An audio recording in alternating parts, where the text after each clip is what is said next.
All right, everything looking good. We are live. Let's go ahead and get this stream started.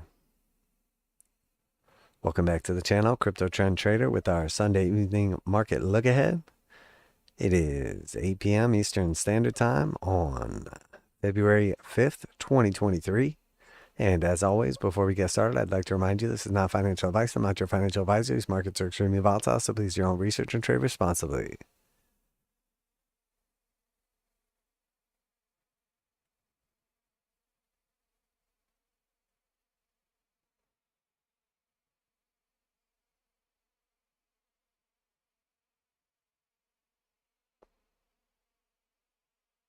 Let me know, somebody in the chat, everything's coming through loud and clear. YouTube's being a little funny on the streaming, but I think we're all good to go. So I'm going to go ahead and jump right in. Appreciate that, Derwood. Thank you, my friend. All right, so let's go over here and take a look at what we got going on. So we finish out the week relatively strong overall, but there's definitely a couple things to pay attention to. Like, for instance, it's starting to look like the tag team is back again. If you're new to the channel and you don't know what I'm talking about, we have basically the TNX or Treasury yields. I mean, we're looking at the 10-year, but really just yields in general. And then also the DXY or the dollar index. And as long as those two things are strong, especially when they're strong together, that puts a lot of pressure on the markets, whether it's risk on, whether it's gold, foreign currencies, investments, etc. So we want to pay close attention to anytime we start to see a relief rally in those otherwise weak assets relative recency. So we see that the TNX topped out back here in October and has been trending down. We have a low, a lower high, and then another lower low again. That's what we've been looking for, was a lower low on this point here that basically gave us a touchdown to the 200. So we tagged the 200 simple. Normally I like to hit both of them, but a clean test off of the 200 simple is better than a clean test off the 200 exponential. Not quite as good as touching both of them. That being said, we saw a pretty aggressive rally back to the upside and wiped out quite a bit of the downside potential. Now, that doesn't mean that the yields are out of the woods yet. We could very, very easily continue to go lower from here, and that was just a reflex rally. But we do see we've been watching that bullish divergence build, and this right here is a very important signature. This is something I look for all the time because when I see it, it gives me a very, very high probability of success with the conclusions that I draw afterwards. So here we see obviously a low down here, a very low low, and then corresponding to like price action, we see that we have this higher low right here. So if we just go back to the chart real quick, we'll see here we put in a low at 3.4, and then here that corresponding low is slightly lower at like 3.37. So it's not a huge deal, but we see, oops, sorry. But we see here, we spent a ton of energy to get down to that level. And then here we spent substantially less energy to get to that level.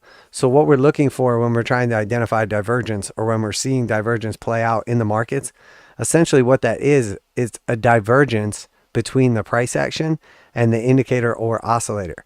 So we know that eventually those things need to come back in line. So when they start diverging from each other, it's essentially them giving us like two different situations. And we know that that's unsustainable. Eventually, the two things have to come back in line, at least to some degree. And the majority of the time, you'll find that they do put in, you know, if price action puts in a low, also the indicator oscillators will put in a similar relative low as well. So in this case, we see clear bullish divergence. We can get multiple drives in a row of bullish divergence before going higher. In this case, we have the lowest, the first drive right here, and then a lower drive, and then we have the most recent drive is actually slightly lower. So that's one low, and then a lower low, and then a lower low again. And then we see, oh, clicking everywhere but where I want to click. And then here we see that's the low, that's the higher low as opposed to the lower low in price action. And then just one more time over here, we see again a higher low, and that corresponded to that lower low in price action. So this right here is what I look for potential reversal or exhaustion of the trend. It doesn't mean necessarily that the overall trend will go from bullish to bearish. It just means that whatever the current trend is, in this case, we're in a bull market, but we're in a bearish correction phase currently on treasuries. And now it looks like we're about to get a reflex rally, which is counter the current short-term trend that we're in. So if we're looking at daily bearish divergence or something like that, we could be in a bull market we could be putting in bullish divergence as we sell off, and then we can bounce and actually just go back down again. It doesn't mean we're just all of a sudden going to start going up again, but oftentimes these will be marked. The major reversals on longer time frames will correspond with multiple drives of bullish divergence, which is why it's so important. So not only did we put in the first push down here and then a higher low and then another higher low after that, or like a third drive of bullish divergence, on top of that, we did something else that is very, very reliable. The first time we pushed down here and then we put in divergence, we see the slope line is still trending down the entire time. We're below the zero line and it's all red histograms. So when we first start to move back to the upside, we'll see, once we see like 2 green histograms in a row, that usually marks at least a short-term move in the opposite direction. Again, we flip to red right here, short-term move in the opposite direction. Again, 2 greens here, and then we move, and then we see the 2 reds flip, and that's a short-term move in the opposite direction. And then that bounces off of the slope line, which has now turned blue. So what we're saying is, sure, we're exhausting the downside pressure, or we're putting in bullish divergence, telling us we're likely to get a bullish rally, at least short term. We're doing that at the same time that we have reset the red slope line of the TDMACD all the way back down to, a relative low range, and then we flip that over blue.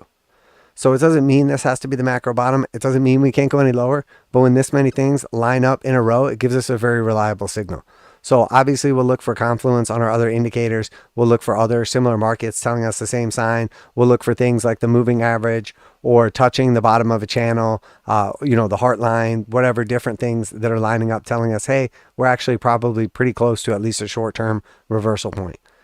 So because we talked about that, obviously the tag team, we'll take a look at the DXY as well. So here we see the DXY again topped out at, this was in September, so slightly sooner than we saw the treasury yields, but it had a very aggressive breakdown from this descending channel right here. We have a high, a low, a lower high, a lower low, a lower high, and then we break down to a new lower low and we lose this descending support. We hit the measure move and we retest the 200 exponential and simple. We get almost no reaction off of that level and sort of like just an overall weakness in the DXY, which is strange, obviously, because everybody was very slow to get bullish on the DXY. Then everybody got very bullish on the DXY. And then once they did, we saw this just consolidated sell-off here. Obviously, in my opinion, that's a lot of strong selling taking place right here. So eventually, we're going to see at least some kind of reflex rally. Everybody doesn't get on this much. Everybody doesn't get on the same side of a trade that is this unfavorable. I mean, remember, everybody hated the dollar and was talking about how it was going to go to zero. The whole time it's going parabolic. And then finally everybody gets on board and now suddenly everyone hates the dollar again.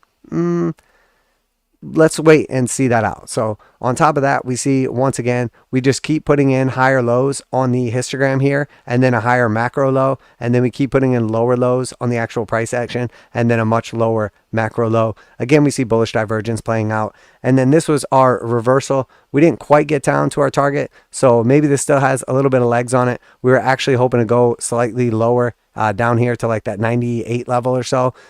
Not a big deal if we front run it a little bit, but at least now it looks like we're about to backtest the 200 exponential and simple, which are just now confirming into a daily bear market. So we're about to get the 821 bull cross right here if we see price action stay above 102. And if that is the case, we'll cross this back green again. The 821 will cross green, and then we'll backtest the 200 exponential and then the 200 simple, somewhere around 105 to 107. Now, if that's the case, let's say the hypothetical situation that I just laid out very clearly does play out. That is likely going to result in extreme weakness or very, very strong selling pressure on basically like any risk on assets. The more speculative, the more, sell off. So essentially we had a lot of like trash, unprofitable tech stocks. No, I'm not talking about Amazon. I'm talking about the other trash ones that have never made money. A lot of them got absolutely wrecked, down 70, 80+% as the dollar was strong. So as the dollar put in weakness now, many of them have bounced off the lows, 50, 75, 100. Some of the crazy like complete shit stocks and shit coins are up 200 and 300%. If this dollar keeps pushing back to the upside, we would expect those things to give back a lot of, potentially even all those gains, depending if we go obviously to new highs or if we just back test and then get rejected. So what I'm seeing right now is all the things we've been looking out for, all of the situations, the bullish divergence, the back test, the support levels, all of that is kind of lining up right now at the same time. So now let's look at our other main indicator as far as like market sentiment and everything like that is concerned. So we see gold. So here is XAU, the gold chart on IDC. You can look at different ones, but here we see essentially gold had been selling off pretty aggressively. It then saw, started to put in bullish divergence itself. We see 3 drives of bullish divergence. We finally see one on top of the slope line. This is the first one on top of the slope line. And then this was what happened afterwards. As we see the green 821 cross back to the upside, this is the retest of the 200 exponential, the 200 simple, and then the overshoot. I don't know if gold's just going to continue going up now and go to the upside, but likely what's about to happen is gold has exhausted this move to the upside. We see along with that, we've put in bearish divergence. We have a high here and a lower high right here. We see that as well on many other assets, not on the histogram in this case, as we did actually put in a higher high on the histogram. So worth note, but more likely than not, we exhausted this short-term uptrend and now we're breaking down, about to cross bearishly and probably going to retest the 200s. Once we get to those levels, it'll probably correspond with the DXY pushing back up to the 200s, the TNX at some key levels, some of our other risk on assets, checking support, etc. And then from there, we don't know what's going to happen. None of us do. No one does. Even market makers, whales, they don't know what's going to happen. What we're going to look for, though, at those levels is, are we then going to go back into a bull trend? Or are we going to go into a bear trend? Or back into a bear trend? Or switch into a bull trend, etc.? We don't know, obviously, but this is the best place to manage risk off of is the 200s with everything lining up like this. So worth note on gold as well. So let's work through our major market indices. I want to look at U.S. oil, and then we'll take a look at crypto as well. So U.S. oil had a pretty aggressive move down here. The key to this right here, and I posted some stuff in the group, is this has been acting inside of like these channels over and over again. So we see a descending channel like clockwork. We see a breakout and ascending channel, back test of the 200s, and then back into a descending channel. And then again, we break out of the descending channel. And then just like clockwork again, we see an ascending channel form right here. And now here we have broken down from the support of the most recent ascending channel. And now we're testing the previous lows right here. So we know obviously the key is to put in higher lows. Once we are not putting in higher lows or losing a key support level, the next thing we want to look at is like key fibs, horizontals, previous lows, etc. So this area right here is very important. That is 73. Again, everyone has said the bottom is in, oil's not going any lower. That was your chance, blah, blah, blah, blah, blah, blah, blah. But we see obviously now that we're threatening those lows. I mean, we're literally, that's 73.22 is where we're at right now. And the daily low macro close on oil is 71.31. So we're less than $2 away from it. So for anyone to declare that the bottom is in and oil's not going to go any lower, bet. I mean, I'm not saying it has to, but I mean, you really want to bet on that? That's your bet while we're in a bear market? I mean, it makes no sense to me. Obviously, the narrative is China's opening and they're going to need the energy and everything's fine and the economy's recovering and the stock market's bouncing and Jerome Powell's pivoting and blah, blah, blah, blah, blah, blah, blah. The technicals not telling us the same thing. That is not the case according to the technicals. And you know what? I trust the technicals because the narrative changes every damn day. So that was our macro low from back here. For the December 2021 low, when we sold back off, we went and spiked obviously up here to like 130 after that. We're basically bouncing support at the 786. So we pushed slightly below it here. We found support on it here. We're retesting it again here. So we're retesting that previous low. We broke down from the ascending channel. And, honestly, a couple bucks off the lows. Seems like Crypto Daddy's about to get his oil price. I mean, let's be real here. We've been waiting for like this $60 level and calling that was likely going to be the bottom. And the truth is, it looks like that's where we're headed. Now, again, we could find support right here. This is kind of like our line in the sand to bounce back up and at least get a retest of the 200 exponential and simple. But the truth is, we just tested the 200 exponential right here and we saw extreme weakness right afterwards. So the fact that this was kind of like a pathetic little lackluster bounce to the upside based on China's going to need the energy and then everything is going to go parabolic again. I don't know. Because for years, the oil prices were like $40 fucking dollars. So why all of a sudden is oil worth 80 or 90 or 120?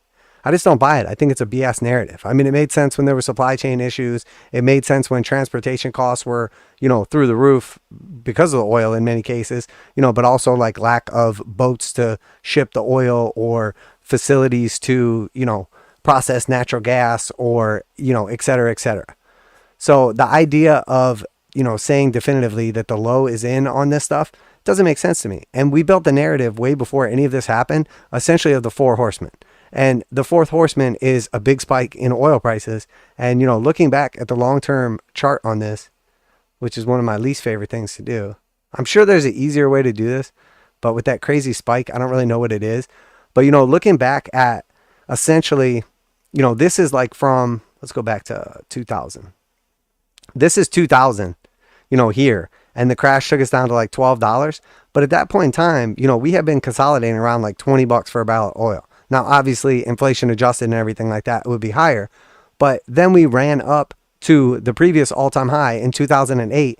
And that was corresponded with, obviously, the big spike and, you know, the global financial crisis. So we saw energy prices spike, and that marked the top of the GFC. Essentially, you know, people always say, you know, let prices dictate demand. You know, it's kind of like a sliding scale. You know, if oil is 20 bucks a barrel, there's going to be a lot of economic activity. If oil is $1,000 a barrel, probably a lot of shit is no longer worth doing. So as the price goes up, the economic activity goes down, even though along the way, the inflated prices or inflation in like the oil prices themselves, or just the increase, even if you want to call it like inflation, that alone drives up the cost of doing business and makes the numbers temporarily look good. So everybody's spending a bunch of money on energy and it looks like everything's great. And then eventually the bubble pops and then we see that massive sell-off back down to like $35. So then we consolidate for a long time around this $100 level. And then eventually it's just unsustainable. And that was the crash leading up to the Rona. So that was 2014, complete meltdown in oil prices. We see them spike back up again to 74 and they're not able to hold that level. And then we break down and obviously put in a new low. So we don't know what's going to happen here. Technically, we have a macro all-time high and then we have a lower high and then we have a series of lower lows. So in all reality, the way we have to look at this for now, and we're not saying that necessarily like the cycle is over and it's like done, but we have a descending channel for now. Now, obviously this spikes down like, you know, to 0 or whatever, depending on how you're looking at that or what chart you're looking at, whatever. But the real battle is still taking place, and the battle is taking place over the 200 exponential and simple.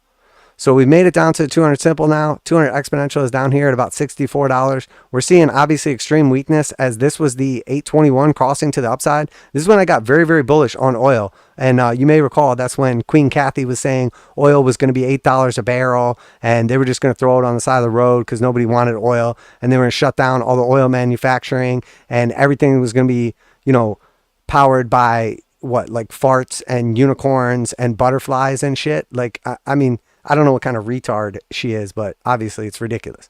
So anyway, the 821 cross happens right here. Kathy Wood's calling for oil 0 after it just went to 0, like an absolute retard. Obviously your boy's calling for, you know, retest of the highs. I said 114. We went slightly higher than that, obviously. So once we spiked out right here, we come back down. The 821 bear cross about to happen again at the 200s. So either we find support right now and get back above $81 and quick, or this is going to be a bear cross again. And then we're going down here to 200 exponential, which on the monthly is like 65 bucks. And the truth is, this is technically, I mean, when I look at this chart right here, and I look at the last few years upside, we were very, very clearly in a bull market, very clearly based on 200s. And now this is like a consolidation phase and it doesn't look great. Now we went through something like this and then we eventually went higher. But who knows? Maybe this is going to be, you know, the macro double top and oil never goes higher again. And soon we're going to be using like nuclear power and hydrogen and, you know, the butterflies and the unicorn farts or whatever. Maybe. I don't know. But, you know, right now, oil doesn't look particularly great, nor has it for obviously a while. So we're retesting a 200 exponential and simple on the weekly. We're retesting a 200 exponential and simple on the monthly. And we're breaking down below the 200 exponential and simple very clearly in a bear trend on the daily. So anybody that's like super crazy bullish on oil right now doesn't really make sense. Short, medium, or long term. Now, like long term, you could say, sure, I think we're going to need oil for another cycle, 10 years, 20 years, 50 years before we like switch over to the unicorn farts. You know, who knows? Maybe there'll be some random breakthrough before then and oil will crash and go to zero. And then, Kathy will be right. But I doubt it. So in all reality, right now, the way oil is looking, I can see a fundamental argument for why oil is important. I believe it. It sounds true to me. But I don't know that necessarily just because we're using oil for another 10 years or 20 years or 50 years or eternity means that the price has to be higher. I don't know that that necessarily is true based on the technicals or the fundamentals. So the most important thing I think right now is look at the charts, do the math for yourself, do the work for yourself, and then make your own decision. Because the truth is, most of these markets right now look like a coin toss where it could go either way. And most of them are at key support or key resistance.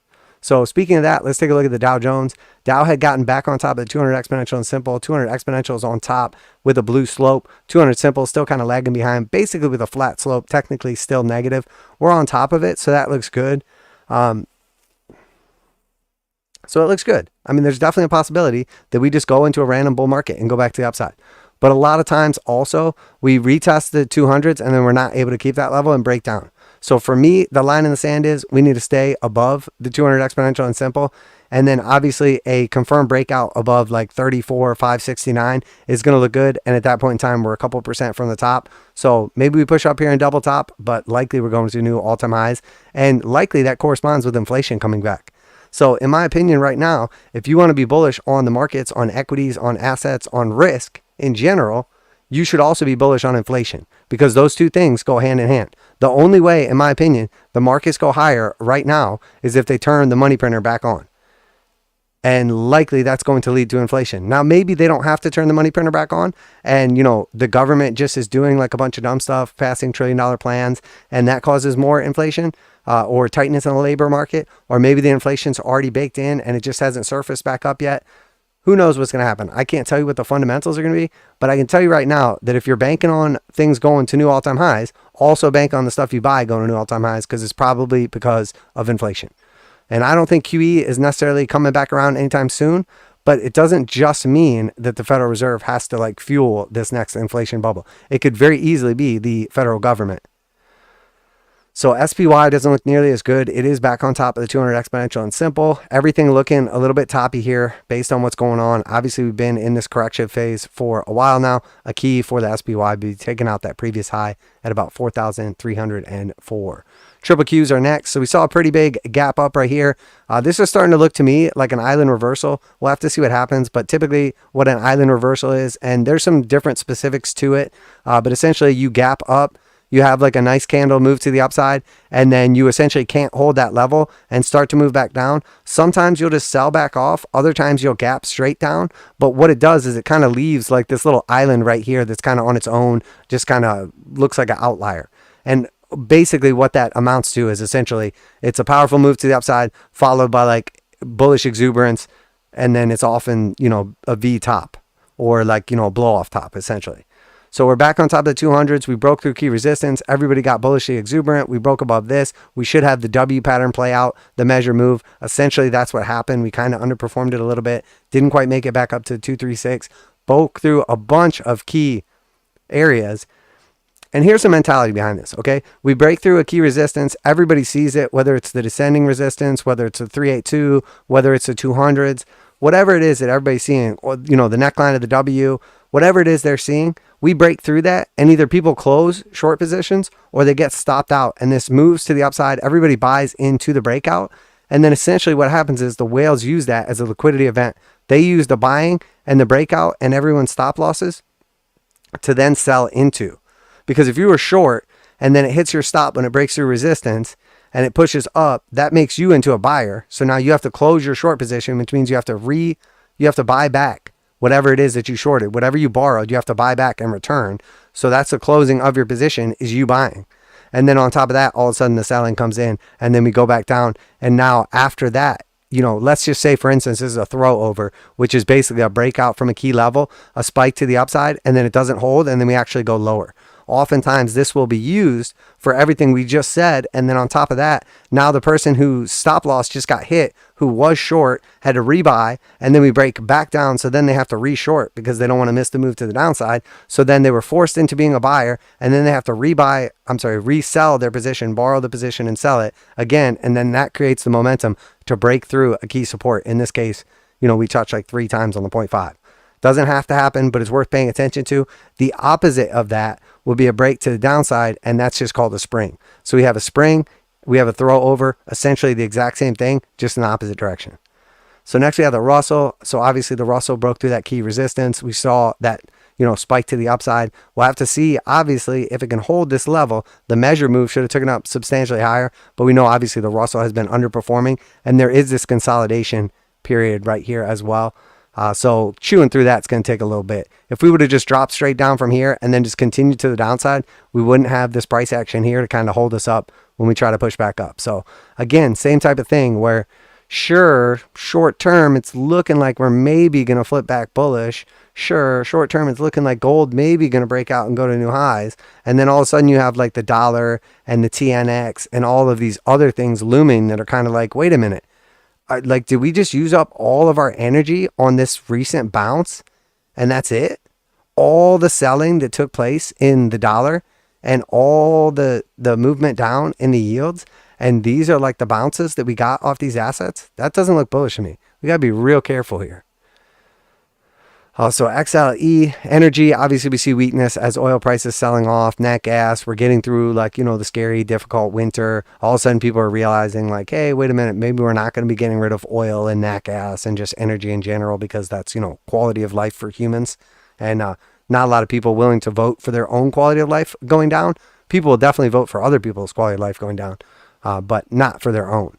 So that being said, XLE looking like it's going to retest 200 exponential and simple, expecting like 81. Pretty aggressive move to the downside, spending a lot of energy quickly here. So not likely to see like a super aggressive move once we get down to those 200s. All right, XLI is next. Industrials, we saw a bunch of strength through these, and then we saw a bunch of weakness as everybody went into risk on, as it became, clear that Powell doesn't really care about the stock market and, obviously is landing the plane flawlessly. The landing gear is out. We're a couple feet off the ground, and Powell is basically high-fiving the stewardesses right now because he did it. The Fed went from the biggest F-ups in the entire world to the savior of mankind, or so we're supposed to believe. XLF is next. So obviously we got above that previous high right there. We're back above the 200s. Everything looking gravy. Financials looking great. Who cares about, statements from big banks and them having to put a bunch of like asset reserves on the side because they're expecting record defaults. Don't worry about any of that stuff. XLB, and warning, trigger alert. How about a tangent real quick? Everybody is all worried about like the United States government or like, whatever your government is not being able to pay their bills. Way before a government ever defaults, the people are like defaulting. Way before a bank ever fails, something has to happen to make the bank fail, which means people are defaulting. So the truth is, like way before it's ever like, oh, we can't pay our debts and the debt burden is too much for us to bear. I mean, the federal government has the treasury, so they can just basically issue debt. The only thing that's stopping them from issuing as much debt as they want is the debt ceiling, which has been voted up like 1,000 times in a row. It's just something that we use to like scare people. Oh, we're going to shut down the government. Oh, it's closing down. Won't be able to shoot down the air balloons without the governments. Yeah, okay, whatever. We're going to close down Social Security and entitlement programs. We're going to shut off welfare. Yeah, right. Okay, sure. We're going to not pay the politicians, but then as soon as they come back to work, like a week later, they'll get their back pay. So it doesn't actually cost them anything, and then they don't have to come to work. Sure. Okay. So scare tactics, basically. So try to convince me that, governments that have a treasury that they can basically just sell, AA rated bonds are not going to be able to raise money to pay their bills with. Try and convince me that the people who have the money printer that everyone's crying about are somehow not going to be able to like what? The money printer is going to run out of ink? The digital money printer is going to run out of the ink? And then we can't print the new fake money to pay the old bills? I mean, get out of here. It doesn't even make sense what people are saying. So anybody that talks about the whole like can't pay the bills narrative and all that stuff, they're simple. Okay. I don't want to go like too over the top on them because they're probably just regurgitating something they heard somewhere else, but they're a retard. Any country that has a central bank is never going to have like a hard default on their debt. Now, could it come to the point where they devalue their currency so much that it's essentially quote unquote worthless, or you see, hyperinflation, or nobody else outside the country wants that currency and that's why it quickly goes to, trends towards zero? 100%. That is definitely a possibility. But I promise you, the last country, or at least one of the last countries that's going to happen to, is the United States. Because as everybody else faces the exact same problems, their currencies all go to shit, and the world reserve currency is number one. So believe it or not, that's the truth. That's a hard truth for a lot of people. So I'm sorry if you are British or Canadian. I know naturally that you guys want to root against the United States or whatever, but look, I'm sorry. It's just not reality. So everything that the Fed is doing, the US central bank is doing, the Canadian central bank is doing the same thing, the Japanese central bank is doing the same thing, the UK central bank is doing the same thing, or Bank of England. I mean, it's all the same. So if your country has a central bank, you're better off than all the countries that don't have central banks. Okay, which is why, no offense to Europe, you guys are screwed. Because there's a bunch of countries that are all under the same monetary policy, and they're all in drastically different places financially. So when we start hearing about regularly important European countries defaulting on debt, then let's start looking at some of the other ones, and then we can eventually build our way to the United States defaulting on debt.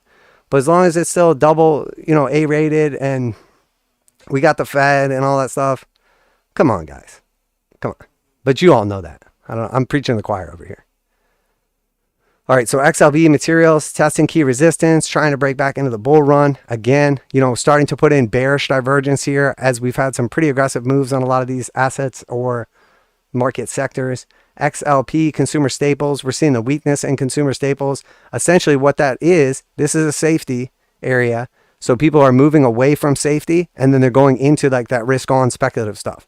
So again, if the dollar starts strengthening, if the yields start strengthening, if gold and risk on assets go weak again, I would expect things like utilities, consumer staples, real estate, all these other sectors to strengthen, as we see them essentially like inverse action to the risk on assets. So here's utilities. We're at that key support line. You guys know, if you've been following for any amount of time, this is kind of an important channel that we've been operating inside of for like, I don't know, like 15 years or something. Not like a big deal, but just definitely the most important thing on this entire chart.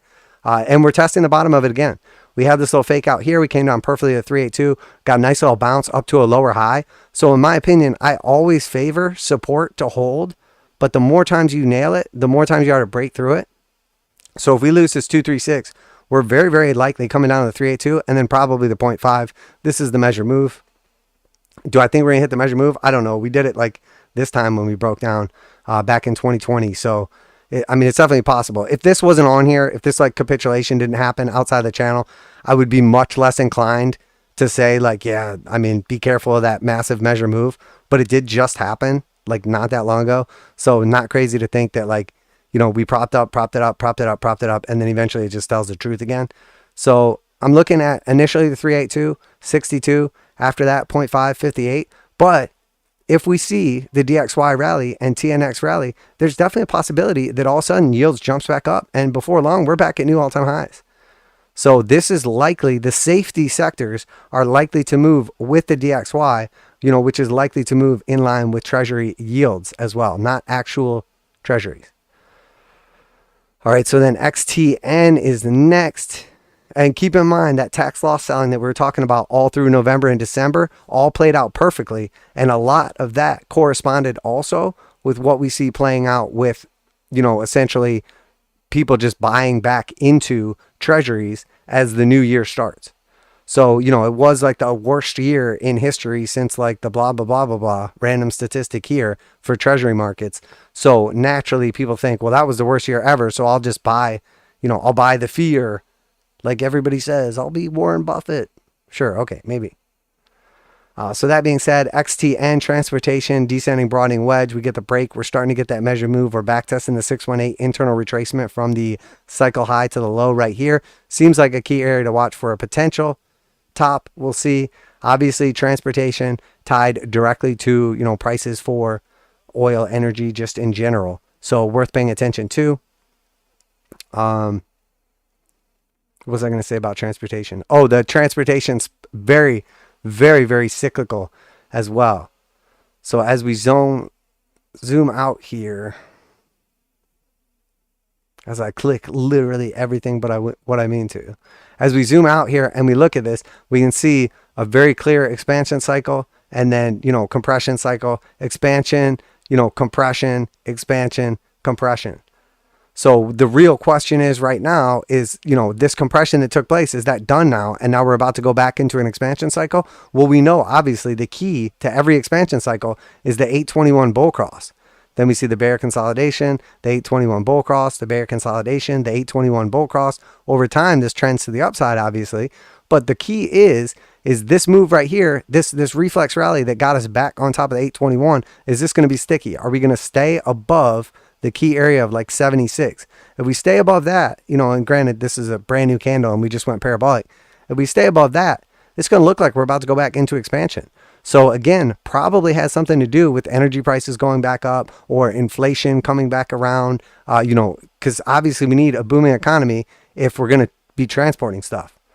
Because, you know, transportation is directly related the same way energy is to like consumption of an economy. Like the beauty of energy and the same beauty of transportation is that everything needs energy.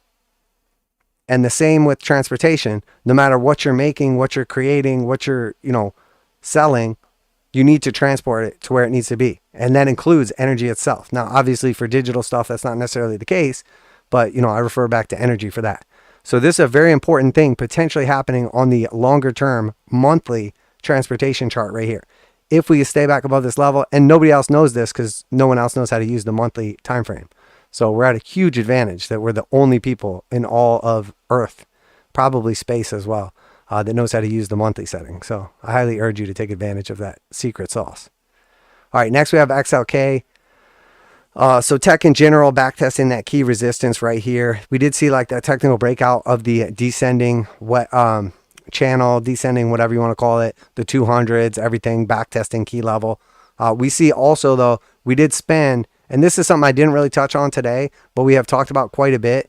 You know, this was still on the way up above the 200s. We finally topped with like this little clusterfuck and bearish divergence here.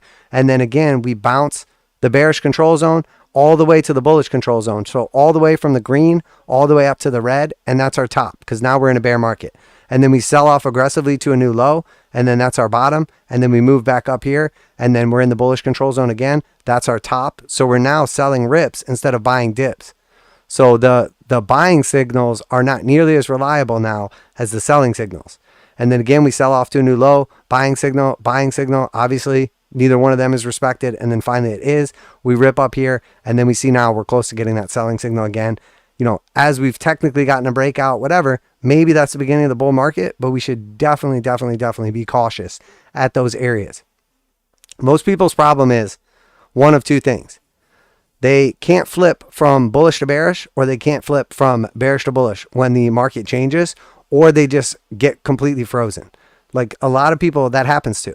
The market is clearly bullish now and they don't respect that. So they get frozen and don't do anything. And then next thing you know, it runs away from them and they're too stubborn to get back in at a higher price. Same thing happens when we go parabolic. We went all the way up to the tops, everything's ripping, and then we start to put in signs of a top already having taken place, and then people refuse to sell, they refuse to admit it. It's already come down 20% from the high, so if it just bounces up again, then they'll sell the top that time, and then it does bounce, and then they don't sell, and then next thing you know, it's at a lower low, and then after a while, it's down too much, now they can't sell, and then, you know, before long, they're upside down in an asset that they were up 200, 300, 400% in. You know, hypothetically speaking. I'm sure this hasn't happened to anyone ever before.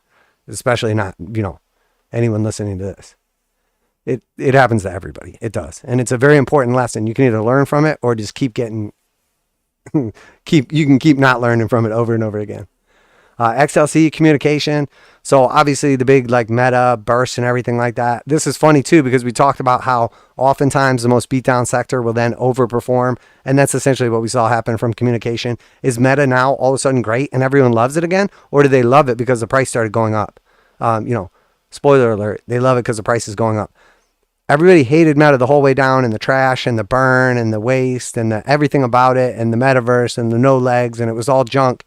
And then as soon as we start going up again, now it's like everybody loves it. And, you know, they're talking about efficiency now and not talking about the metaverse as much, and everything's great. And it's already down so much. It was a buying opportunity.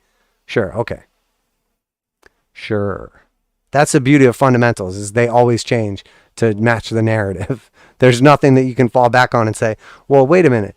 You said actually that when we were down here and you were below the moving averages and they crossed to the downside and they now had a negative slope, they were in a bear market. And you're like, no, I didn't say that. I use fundamentals. So I just talk about how I feel, about my feelings. I feel like Meta is a good investment now because it's half the price. That's a fair assessment. That is a fair assessment.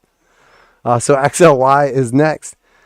So consumer discretionary, again, this was very, very weak for a very, very long time. Had a nice little bounce right here. And we know this is, you know, essentially the opposite of the safety sectors. This is like the reckless spending sector. So, you know, if it's risk on, we would expect this to be strong. If it goes back into risk off, we would expect this to be weak again. All right, and then 210, we don't need to mess with this. We talked about this already. The Fed should be pivoting any day now if they haven't already. Realistically, though, technically, this yellow line is technically not the Fed pivot. I should specify that. This yellow line actually corresponds with the peak in the Fed funds rate. So arguably, I mean, it's not even that it's not the pivot or whatever, but everybody uses the term pivot and pause and, you know, stasis and hallucination and whatever else that is that they have going on. This is essentially the top on the previous cycle in rates. So, you know, that's what I call the pivot. I know now the pivot can mean anything. You know, you go on Wikipedia right now, I'm sure they changed the definition to something super vague that doesn't even make sense. All right, so we got through all that in relatively good time.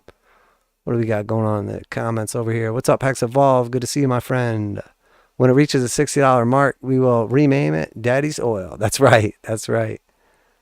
Banks can take your deposit to pay your debts. Banks can take your deposits to pay your debts.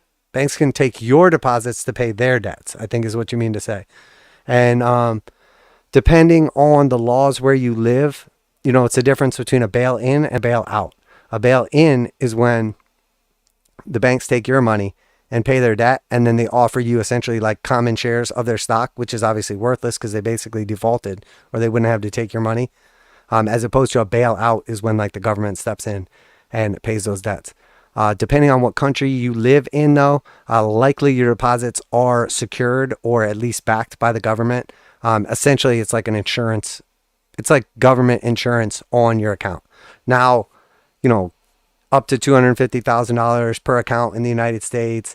And, you know, FDIC insurance only has so much in it. So if every bank defaulted at the same time, they wouldn't have enough money in the insurance fund to pay all the people. So it would take time. And they would have to pay. Sure, it can get super complicated. And I'm sure it would be an absolute nightmare if it happened.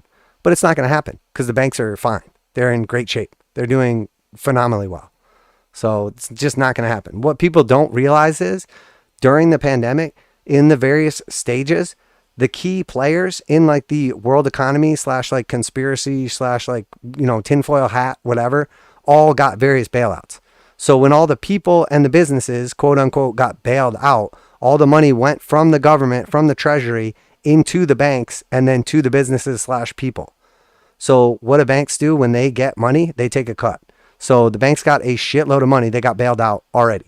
And then the airlines obviously got bailed out and everything like that. And then, you know, obviously we saw everything that took place in various other sectors, you know, the pharmaceutical sectors and whatnot. Obviously they got their bailout in the form of, you know, billions and trillions of dollars to fund, you know, the thing that you stab yourself with that does stuff but not what they said it was going to do, and probably doesn't even help most people, but we'll say that it does. But, you know, obviously I don't know anything about that because I'm not a doctor, so you should consult your doctor. But, you know, you couldn't say that a couple months ago, but now it's okay. Sure, okay, whatever. So that being said, every single area, you know, and now whose turn is it right now? Well, we already know. I predicted it, you know, what, like a year and a half ago? I predicted who was next, and we know who's next. Military industrial complex. Are they getting a bailout right now? They sure are. You know, it's a bunch of like basically money laundering taking place through Ukraine and then back through FTX. And I'm not going to blame one side or the other. It's all super corrupt. But if you don't see what was taking place, they were sending hundreds of billions of dollars to Ukraine. And then that money was getting siphoned back through Ukraine into political contributions through FTX. That's literally the definition of money laundering. The people who vote where the money goes send the money to a place, and then they get a cut of it from the guy behind the table, where you're not supposed to see it. So get ready to get Jeffrey Epstein. I'm just saying, a lot of powerful people know your dirt. Old Sammy the fraud. So that being said, what is that? Well, now we gave away all our stuff when we left, the Middle East. And when I say us, I mean the US. We left behind all our equipment because it was all dirty and it had sand on it and it was gross. And we'll just make new stuff anyway because it's old. And then leave all that behind and then go fund Ukraine. So we're like, oh, we're going to send all this stuff over there. Oh, everybody's going to do it. And then, well, now we don't have enough of the stuff. So if we got to make it a war, we're going to need some new stuff. So they're holding their hands out, ready for that bailout. So who's getting bailed out right now? Military industrial complex. So we just worked our way down the line of corruption and we just bailed out all the important different sectors of, the world, the economy, whatever. Call it a conspiracy theory. I don't know. It's awfully convenient. And I sure did get lucky on my guess. I mean, it's really just common sense. Let's be real here. Everybody sees it now. You were crazy if you saw it a year ago. Hexaval says, I'm a Brit. Yeah, that's an overall generalization. I shouldn't have said that. It's more like the intellectuals, like British and Canadian intellectuals, like always are talking about like gold and sound money and the US is going to collapse and all this stuff. But it's like, bro, your countries literally do the same thing. It's all shit. So just broadly say all the Ponzi schemes are going to collapse. To me, English-speaking Western countries versus the world in a nice way. Yeah, kind of, man. I mean, they all have their flaws. The West and the East, obviously. Monthly on TradingView. I never knew that. Yeah, nobody knows you can use the monthly. I know most people's TradingView charts are stuck on like the 1 hour. They don't have the ability to go to like longer time frames. So, it must be some kind of like premium feature that's free. People just don't know how to use it. Like even respectable people that like, I watch for entertainment or, education or perspective, or maybe they're a specialist in an area or earnings or something that I'm not. And even them, a lot of times, I'll be like, what are you doing on a 30-minute chart? Like, what does that tell you? I don't know. I mean, depends on what time frame you're trading, but. Okay, so Bitcoin daily. Here we got the futures chart. So we basically got back to where futures closed at. Maybe a little below it. Nothing too crazy. I think it was like about 24K or something like that. No, 23.5 maybe. Yeah, 23,475. So we basically opened a little low, gap down just a slight bit there. So it's not crazy to think we would back test 23.4, but it would be difficult to get higher above the 200 exponential on this key fib. But also, this is the area I'm really looking for, is this gap fill right here. Do we have to come back and fill that gap? Of course, we don't need to. But I mean, this is like the whole market is thinking, hey, look at that big gap right there. Like there's no question in anybody's mind. Like there's definitely a gap. Do we have to fill it? No. But if we're topping out right here and we're going to back test potentially the 200 simple, maybe the 21, possibly, a fib. Well, right below that's this little gap-a-rooney. So might as well come down here and test that, put in another higher low, and then we can get bullish on things. Bunch of red histograms in a row, hard sell signal, getting ready to exit the bullish control zone. Seems like temporary top right now. I would honestly like to see one more push up, just slightly higher. I really want to see us get up to 25K because of the spot chart. Doesn't have to happen. I'm not going to hang my hat on it, but I wouldn't be surprised if we see a little weakness down here. We get a quick little spike up to 25K. Basically like print some shorter term bearish divergence here, hit our targets. And then after that, we at least short-term top, come back down here and fill the gap. Somewhere around like 19.5. But the truth is, depending on what everything's looking like at the time, I wouldn't get overly bearish on crypto or really anything that's down like 50 to 75%. I wouldn't get too overly bearish right now. Doesn't mean that it has to be like a big success and just go back into a bull market. Just be careful getting overly bearish is all I'm saying. So here we got our weekly Bitcoin futures chart right here. We have this long-term trend line in blue right here. We broke down from that. We have a long-term trend line in green right here. Depending on what time frame you look at this green one on, presents like more useful on certain time frames. So like I drew it on here on the monthly. If we actually look at the weekly though, and you pull it up here, that's that weekly touch right there, and like the macro low from 2018. And that's basically what we're bouncing on right now, you know, conveniently. I mean, I'm sure it's total coincidence. There's definitely not like anything to it. So if you're looking at this on the weekly, you know, we basically bottomed on that level. We had that burst to the upside. And then what are we really doing right now? We're back testing the 382 in white. But really, we're just back testing the 200s. This was the move we talked about in advance. If you don't believe me and you're like, this guy's full of shit, he always says he called this move out, but I don't remember it. Just go back to December 27th, somewhere around there. Find a stream right around this level and see what I was saying right there. Because I was literally saying the 821 cross getting ready, you know, likely about to push up here, the back test of the 200 exponential and simple on the weekly. So that's what happened. So, you know, did we make it to 200 simple? Not quite. That's my 24,965 target. Not trying to be a stickler, but I mean, come on, do it, Bitcoin, do it. Hit the target and then go lower. Do it. We have a gap here from the way down. It's definitely a possibility that we fill that at 28.7. Honestly, if we're going to call it that, though, we're probably going to make it 30. And then we've got a couple other gaps along the way. These gaps will get filled eventually. Does it have to be right now on the way back up, or could it just be on our way to new all-time highs? Could go either way. It's worth noting, though, the same thing that we went into depth on with the dollar and TNX and all that stuff earlier. If we look at the Bitcoin weekly chart, is like very similar to what we have here. We have a low, then we have a higher low. We're on top of the slope line, and the slope line has flipped blue. Now the difference being, and obviously there's a weekly chart, we put in that same bullish divergence here on a weekly as we put in a low right here, and clearly a lower low. Here we have a low, here we have a higher low, here we have a low, here we have a higher low, multiple red histograms in a row, at least two. You guys know the rules. And then after that, we flip the slope line blue. So what do we want to see happen here? And what would make this look, you know, almost exactly like what we talked about earlier, and same scenario, regardless of the asset? A sell-off, a back test. You know, we come back down here, we fill this gap, we come back down to 20K, we, you know, shoot back up above the 821, we start bouncing around here, pinballing on the 200s, and then eventually we surge back to the upside, and that corresponds with a third drive of weekly bullish divergence. Hypothetically, obviously, I can't see the future, I'm definitely not from the future, and, you know, the 8-ball is obviously all just a joke. I definitely don't have an 8-ball that's possessed by some kind of spirit that tells me what direction the market goes in. Definitely do not have that. It's purely technical analysis. The 8-ball helps though. So Bitcoin daily, the spot market chart, very, very similar. We see a little bit of different posture with the 200 moving averages. We are right now starting to lose the 8. Looking like we're at least going to top out here short term and retest key levels. The 21 is a key area to look out for. Right here at about 22.5. Seems like a pretty easy touch there. It's also that previous peak from right here. And then that corresponds obviously with that little lower low at about 21K, or the 200 simple at about 20K. So we don't, you know, if we're going to move down here and almost hit these levels, we don't want to be like too big of a stickler. But the truth is, when we come back down and retest the 200 exponential and simple, I'm going to at least take a shot at a buying opportunity with like tight stops on the, you know, key levels. Just because, you know, if we put in a higher low right here, that's actually going to look pretty good on the, you know, Bitcoin chart essentially. Now, holding above the 200 exponential and simple is key.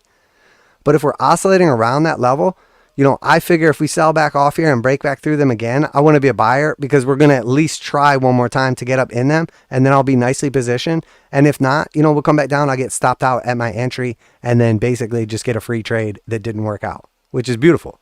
The goal is always cut our losses. Small wins and small losses balance each other out, and then big wins, okay? And the way you get big wins is managing your risk appropriately off of key levels. Now, it doesn't have to be this time. Maybe it fails, we go much lower, and then it's the next time, and that's where we get the big win. But if we don't try for the big wins, we're never going to get them. If we sit on the sideline and just wait for all the confirmations, we're never going to win. And sometimes that's a problem with doing too good. Like we killed it at the end of the year last year. We absolutely have demolished January. We're into February, and honestly, you know, some of the group has done even better than I did because, you know, they're a little more wild and crazy. And also, some of them stayed in the market for an extra day and, you know, flipped a coin with the Fed. So honestly, crushing year so far. Honestly, cannot wait to see how this plays out, and really looking forward to what's to come. if we do just suddenly go back into the bull market on a lot of these assets, it's going to be absolutely amazing. We'll have a nice, easy year. It'll be fun. Everything will be great. If not, it's going to be a little more work. But regardless, there's going to be opportunity. And the opportunity is just going to be waiting there for anybody that's out looking for it. You know, if you're going to sit lazy on sidelines or whatever, just wait for the bull market. When everybody's holding up the flags and it's clear and they can quantify the bull market, then get in. You don't have to put in the work, but the gains aren't going to be as good either. So Ethereum, same thing on the daily, flipping back into a bull market. We're seeing some short-term exhaustion. I do actually like how Ethereum looks right here for the most part. Some of the more recent price action, not the best. We're basically selling off while Ethereum goes sideways. That's good. If we continue selling off, you know, come back down here to like the 20 level and Ethereum's still going sideways, I mean, by the time this starts curving back up, Ethereum's got nowhere to go but up. So that's what we're looking for. Now, what we see recently, though, was the sell-off. We come back up, try to test the pink stochastic, and we're seeing it roll back over. So probably have one more leg down, but realistically, it's probably just to the 200 exponential or 200 simple. And again, going to start really looking like a buying opportunity, in my opinion, when we start backtesting those levels. If and when we start backtesting those levels. All right, so total market cap just looks like the Bitcoin chart. Everything's exactly the same. We're trying to flip back into a bull market. We're seeing some short-term exhaustion signals. So, you know, probably right now the market is telling us, hey, there's going to be like a reflex rally in the opposite direction or a reflex sell-off in the opposite direction, and then we'll reevaluate, which I think is pretty much, you know, the best case. I mean, it's the best place to be in right now, where it's like, okay, we had a great run. We took some profits. We're likely to see a short-term reversal, and then we're going to look at that as an opportunity to re-enter positions at an even better price for what could potentially be the beginning of a bull market. We won't know until tomorrow, so make sure to tune back in. I'm just kidding. I meant Wednesday. So Bitcoin dominance on the weekly. Same thing here. So starting to trend back to the upside. We see a little weakness as people get that exuberance and they say, Bitcoin, I don't care about no Bitcoin. Give me them shit corns. Yeah, boy. And I mean, obviously we see a nice little run on the corn lately. The shit corn as well. Starting to run out of steam here. Still above the slope line. Looks okay. You know, eventually we expect at least a test at the top of the channel. I don't know if it's going to happen in just one big move. When we take out the stable coins though, we get a much more constructive, you know, structural kind of move to the upside right here. So I think that's basically telling us, you know, obviously we can see there's not a lot of new money flowing into the market right now. There's some money coming out of stable coins, you know, aka off the sidelines. But we're not actually seeing like fresh capital deployed, which I wouldn't expect anytime soon on the macro for crypto, because the whole argument has been once the institutional money gets here, everything's going to be gravy and it's going to go to the moon. Make sure you get position, or, you know, blah, blah, blah, they back up the truck and they'll bring it back. And sure, okay. Now all of a sudden the institutions are like, yeah, even the ones that dabbled in it and took a chance can't do it again because it got wrecked and cleaned out by stuff like Celsius or FTX. Or, you know, insert random crypto scam here. So they're all gone now. But now nobody's talking about the institutions. Nobody in all the crypto space is saying, well, now that the institutions aren't coming or aren't coming anytime soon, or likely we're going to get punishing regulation, that's not good. Instead, now it's like, oh, well, this is great. Finally, the attention from the regulators. So now they're going to come in and regulate stuff, and then the institutions can come in, and then we can go parabolic. Well, how come nobody's talking about the part where crypto gets regulated and it's not good for a while? Because whenever regulation hits something, it's always like short-term bad. I mean, otherwise they wouldn't be doing it. They're not regulating us saying, good job, we're going to add in some regulations so you keep doing an even better job. No, they're saying, you scam artists, scumbag, pieces of shit, you know, ruin people's entire retirements, scam them out of ridiculous amounts of money, cost people hundreds of millions, billions, trillions of dollars. So we're going to punish you with regulation. And then everybody's like, punish me, give us the regulation. That's how you know crypto bro, you know, retards are all that's left in the space now. No offense, obviously we're here, so there's a little bit of crypto bro retards in us as well. And crypto bros can be females also, okay? You can be anything you want. You could be a crypto bro cat or whatever. I don't really care. But you're still classified under crypto bro, unfortunately. All right, so not really going to focus on the shit coins today. They're not really doing anything. Matic is here at resistance. We talked about this setup right here for essentially another leg to the upside. So take that at your own risk. Obviously, all crypto is going to zero. But if not, expect 44% gains. And about a 3-to-1 risk reward trade setup there. Congratulations on anybody that already has been in the Matic setup, as that played out beautifully, obviously. BNB as well. So we talked about this one quite a bit here. Laid out the case for like some serious bearish price action in BNB long term. But essentially this massive move to the upside, we're about like halfway there. I think it's like 40% up from the entry or something like that. Played off beautifully off of support from the ascending channel right here. So very, very nice. I did not enter this one because BNB is trash. And I'm just not a fan of CZ because he's a scumbag. But by all means, don't let that stop you. But we'll see. We'll see. It's definitely like just kind of creeping its way up here. So, all right. Look at some other stuff. So gold, we kind of already took a look at. I mean, it looks like it wants to come back down here, retest at 200s. I think that's probably going to be a buying opportunity. The reason I'm always a little slow to, you know, kind of jump into like the whole gold situation is the illiquidity of it, like of physical gold and silver. You guys know how I do it though. I look at gold and silver as something I buy and never plan on selling. It's not an investment. It's not a trade or whatever. It's more just like schmuck insurance. And the difference is, you know, your premiums don't just go away. You get to keep them in shiny metal that someone dug out of the ground.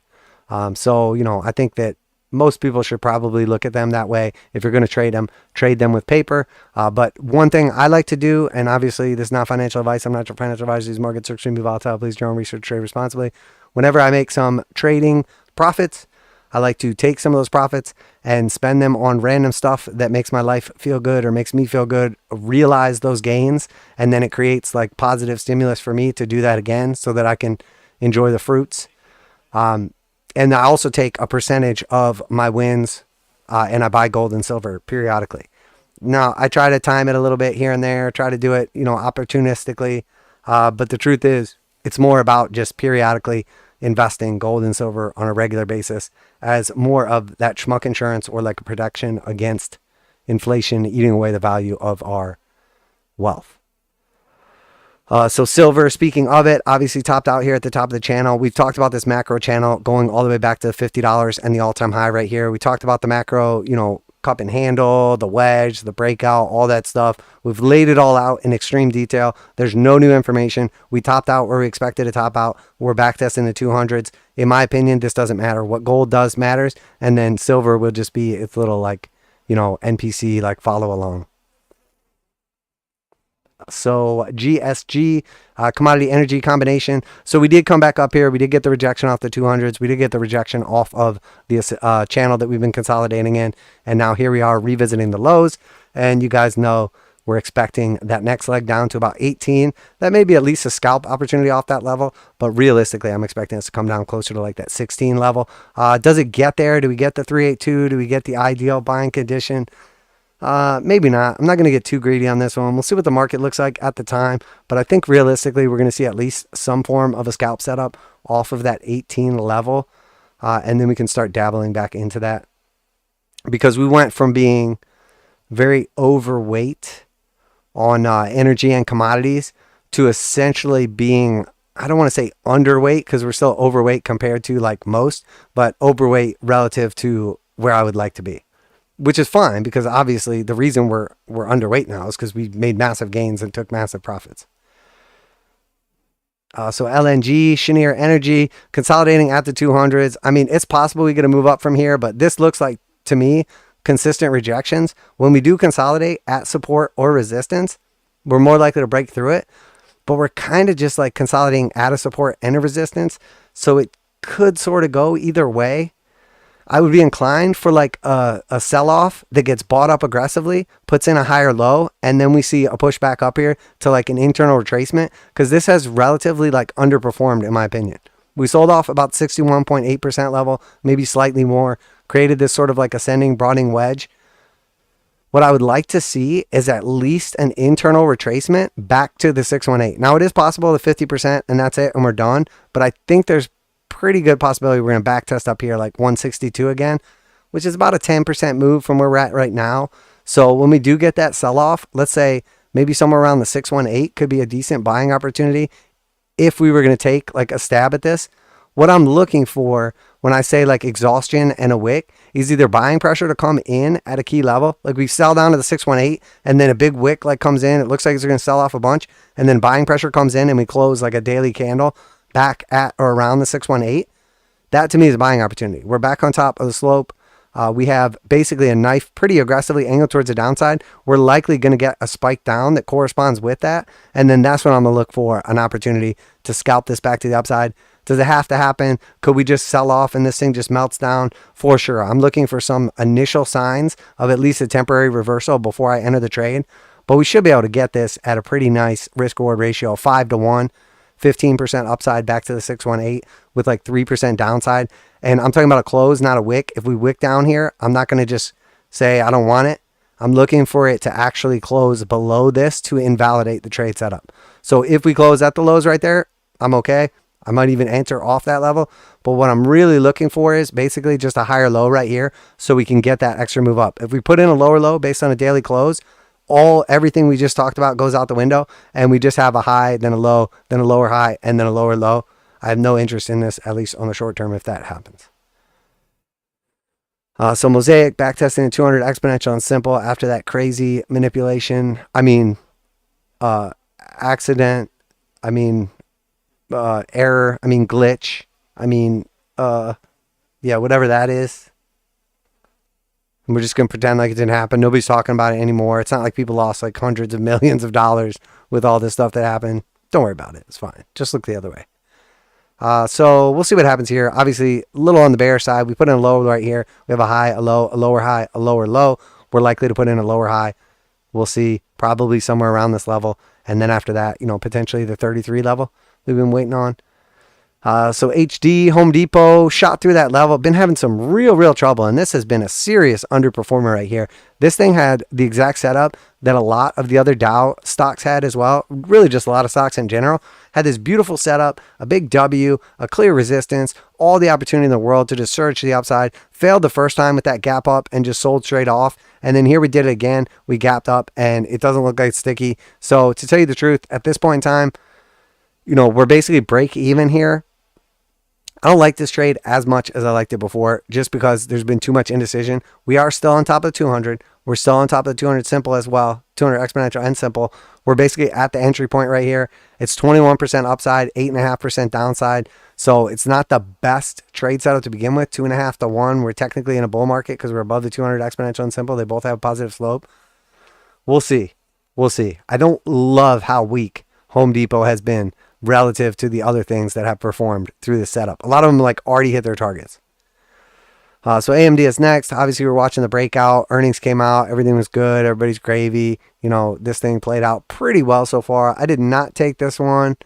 Unfortunately, it kind of just slipped my mind, but still looks okay. It's already up like 15, almost 20% from the entry point right there. Back on top of the 200s. They're both basically flat or starting to flip over blue. At some point in time, we are likely coming back down to the entry to retest the breakout, either the descending resistance or the 200s. What happens then will likely dictate the direction of the market after that. We saw pretty aggressive moves overall in the semiconductor space, and I'm not convinced this was anything more than just, sustained weakness after these things basically got decimated. Still down 47%, but that's nothing compared to the 66 they were down. So V is next, the big V, the Vahin, or no, this is Visa. This is not what I was thinking about. Big V, that's something else. Hopefully a small V. We don't want a big one, do we? I guess depends what you're into. I don't know. Hot dog in the hallway and all that. I don't know. So Visa, we broke out from that little setup there. We're above the 200 exponential and simple. We had the measure move potential breakout back to essentially all-time highs. We already hit the 786. This is a line in the sand. If we get through 786, we're probably just going back to new all-time highs. So let's be real. We do want to see at some point in time some kind of retest. We kind of got one above that clear resistance, and it backed off as support, also with the 618.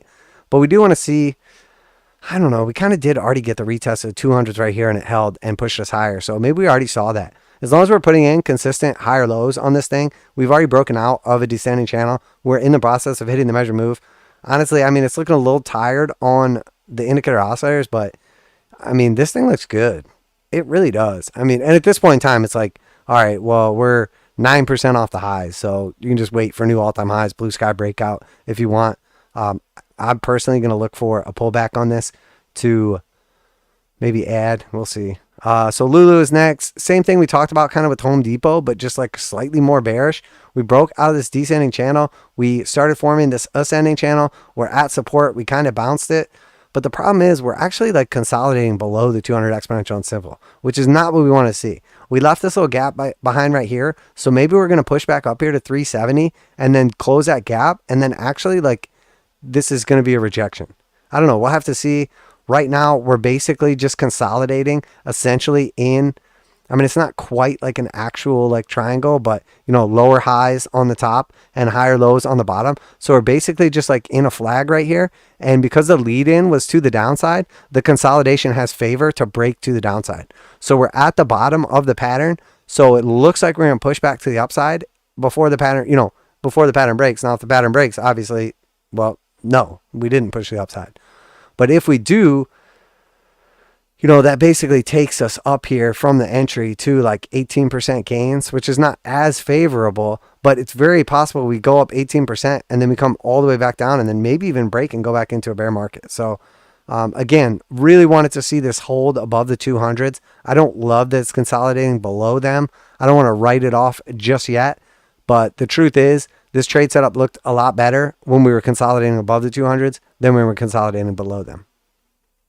So ACB, so I thought by now this thing would have went to zero. Went ahead and lit some money on fire and took a position in this. I fully expect cannabis stocks to just immediately go bankrupt. Or no, wait, if they filed bankruptcy, they would go up like 300%. So I would just expect them to, I don't know. Is there even a way a company can go away without the stock surging 300% now? I don't even think that's possible. So I guess just, I don't even know what to tell people anymore. I mean, this, in my opinion, is about as speculative as it gets. It's the weakest market for years in the middle of like the most parabolic, like melt up bull market of all time. So enter at your own risk on this because it is definitely going to zero. But it's already at $1, so it can only go down so far. Shot up here pretty quickly, came back down immediately. We were hoping for, you know, the retest of a 200 exponential and simple, not this 400,000% move or whatever right here. I mean, we were looking for like a 40 to like 60% move, something like that. Could still happen as long as we're above the 8 and 21 and we still have like the positive cross. I'm going to stay in this trade right here. But to tell you the truth, if we start to cross this back to the downside, I'm just going to look for lower lows. And I'll just exit and re-enter from there. So, and that goes for all the trash spot selects. And the good ones too, because they're just less trashy. Netflix. I don't remember why we're looking at this. Maybe somebody asked me to. I can't remember. Maybe it was here from last stream. We flipped the 200 exponential and simple blue in an uptrend. As long as we're above the slope line here, it looks good. Looks like we are getting ready to backtest like 411, and then we can really pay attention because that was that little high from here. We also have like this little support line that acted as both support here and then resistance right here. So seems likely as those intersect right here that that's going to be like where we hit. So realistically, I mean, we're there now. So you're like, oh, great. So we're going to go up $4. Thanks, man. Appreciate it. Definitely couldn't have figured that out on my own. Well, I'm sorry. So 413, where are we at? 365 right now. I don't know. This moves so much. It probably looks like nothing, but I'm at 12%. All the risk now, though, is to the downside. All the risk. But as long as we're above that white ascending trend line, that's a buying opportunity every time we touch it, in my opinion, especially if we're above the 200s also. But looks good. Temporary short-term exhaustion right here as we probably roll back over. But again, I mean, we could probably get an entry at like 302 if you missed out on Netflix. And you're like, I don't want it at 302. I want it at 165. Well, too bad. You were scared. But don't worry, I was too. Snap is next. Definitely going to zero. We do have that gap fill right here. We try to fill it a couple of times at like that 1251 level. So that's kind of what we're playing right here, hoping that moves back to there. If it does get above that like 1280, call it $13, we expect a quick move up to like 1542. So that was essentially the premise of this trade. 60% to the upside. We're already on our way. I mean, it came back a decent amount, so But that is what, like 3.5 to 1 risk reward ratio. And then the truth is, if we fill that gap and we get back up here, there's just a whole nother gap right there. So the second trade setup is just, daddy want to fill a gap. So if we fill one, we might as well call it two. I mean, come on. Who knows? We could fill two different gaps in the same day. That's what we call a twofer. Okay. How many of you guys in the chat have ever filled two gaps in one day? Get your minds out of the gutter. I'm talking about Snapchat here. Come on, guys. No, I'm not talking about that part of Snapchat. I'm talking about the stock, okay?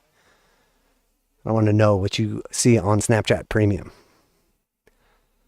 So Intel, I think this went out of business. Was this delisted or is this still active on here? It is. It is still active. Okay. All right. So it's at resistance right now. Obviously, this is a trash stock. We have literally never stopped talking trash about this thing. I mean, it is an absolute, complete garbage. That being said, it is technically putting in higher lows. So we have a low right here, a higher low, and then we came down again and put in another higher low. So we have a series of higher lows. We're testing resistance here. Seems like if we break through this resistance right here, it amounts to like sort of a double bottom, like neckline type scenario. If we break through that, it seems very likely that we're actually going to like 33.72. So is that a tradable setup? 10%, 9.99%. I don't even get out of bed for anything less than 10. Fuck out of here. Yeah, probably not a great trade setup right now because honestly, it's probably 10% in either way. So I think realistically, playing off of the 200s after this next 10% happens makes a lot more sense. We'll see though. It may never even happen.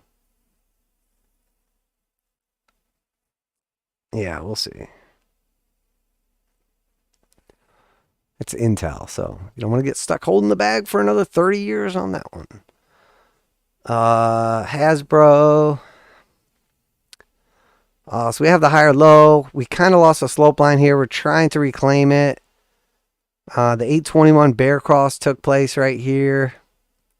This is we talked about this on the Christmas stream when we were talking about all the toys and the potential of this breakout right here. And I just wanted to revisit it. I really don't like the look of this. Once we broke down here on that gap down, it looks like we just came back up to fill the gap. And then probably we're just going to see continuation to the downside. So can't speak for all the other ones we looked at on the Christmas stream specifically off of memory, but I'd be real careful in these things too. And especially if you've got like, I just think right now going after like weak stuff, aka like bottom feeding, not necessarily the best idea. If the markets start to look like they maybe like turn around again and we're potentially looking at, you know, some more consolidation and then bullish continuation, then we can start like bottom feeding again. But for me right now, I'm looking to stick to like the bigger names. Of course, who knows? I mean, a lot of the reason you stick to the bigger names is for like decreased volatility. And we saw like the quote unquote glitch in the matrix not too long ago was like 20% moves in any direction. And then like regulators just being like, oh, I don't know what happened. Must have been a problem with the computer. All right, let's jump back in the chat here, and then we're going to go ahead and wrap it up there. It's fascinating to see who is bullish or bearish on crypto social media. Save the junk stocks for last. Yeah, of course. Honestly, man, like, you know, I've been telling people this for the last few, I would say probably like few weeks or whatever. Honestly, I don't have like a real strong bias one way or the other. Like I could legitimately take the bull side or the bear side for crypto or like any other asset class right now and fully like debate it and do it with confidence because we're basically at the 200s, which, you know, I base everything off of, you know, essentially like fair value of the last like 200 periods. So if we're at the 200s, everything's fair value. So that kind of like doesn't give me an edge. Like I'm looking for trend and I'm looking for like value relative to recency, like price action. So if we're at the 200s, which is basically fair value, and we don't really know if we're like about to be bullish or bearish, like bull trend, bear trend, right now it's like a coin toss in my opinion. So if I look at the fundamentals, we can build a strong case for earnings with inflation. If I look at fundamentals, we can build a strong case for, you know, the economy slowing down and the lag effect is basically just making it look like things are okay, and then eventually maybe we're going to get some bad numbers, things start to fall off a cliff, you know, people start tightening, their credit cards are maxed out, defaults start showing up. I mean, sure, all that stuff could definitely pop up here.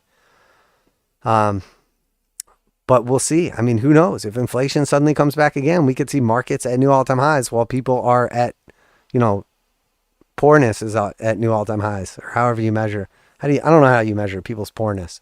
Normally people talk about it as wealth. It's like the inverse wealth effect. Yeah, I mean, I think the best thing to do right now is let the markets determine direction.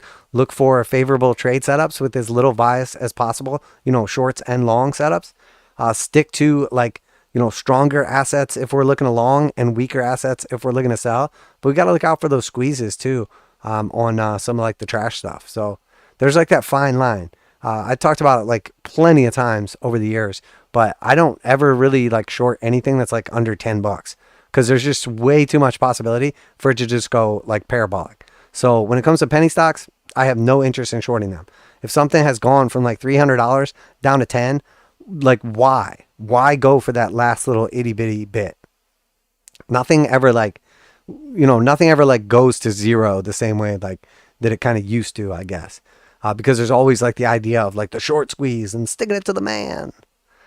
But yeah, that's it. So let me go ahead and wrap it up there. Hopefully you guys enjoyed the stream today. Thanks everybody for tuning in. Obviously, this is not financial advice. I'm not your financial advisor. These markets are extremely volatile. Please do your own research, trade responsibly. If you listen to anything I say on the stream, other than, you know, obviously like you know, cool analogies and stuff like that I make, obviously like any financial advice or tax advice that you think that I gave, you're dead wrong. And whatever you do, just do the opposite because you're going to lose it all and live in a van down by the river. Yeah, so that's it. All right, I'll see you guys on Wednesday. Everybody have a good night. 8 p.m. Wednesday. Yeah, all right, peace. Have a good night, guys. Crypto Trend Trader out.